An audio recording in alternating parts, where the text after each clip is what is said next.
DRPS2. Nay, ano yung nililista nyo? Ay, mga kinakailangang ilagay natin sa disaster kit.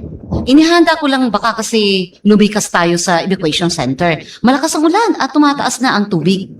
Tutulungan kita, Nay. Ako na lang po ang mag-aayos sa bag. Pakibanggit na lang po yung dapat kong ilagay. Flashlight at battery, mga gamot. Ilagay mo na din yung noodles, biskwit at delata na binili ko. Isama mo na rin yung abrelata, ha? DRPS2. Magdala na rin po tayo ng mga damit ni baby at saka yung gatas niya. Ay, oo. At saka yung mga cellphone, i-charge na lahat, ha? Magdala ka rin ng damit, toothbrush, toothpaste, at sabon na magagamit. Nay, andito na rin pang tubig inumin na babaunin. Pagkakasayin natin hanggang sa may sapat ng supply sa evacuation center. Dadalhin ko po itong lubid na pantali at ang pito para in case of emergency may pantawag pansin.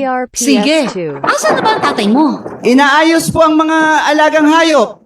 Pansamantalang inakyat sila sa balkon para hindi abutin ng baha ang kanilang koral. Emergency kit ay kinakailangan kapag may kalamidad. Laman nito ay pantawid na gamit sa pagkakataon na ang tulong ay mahirap. Ang paalalang ito ay hatid sa inyo ng City Disaster Risk Reduction Office at ng City Information Office.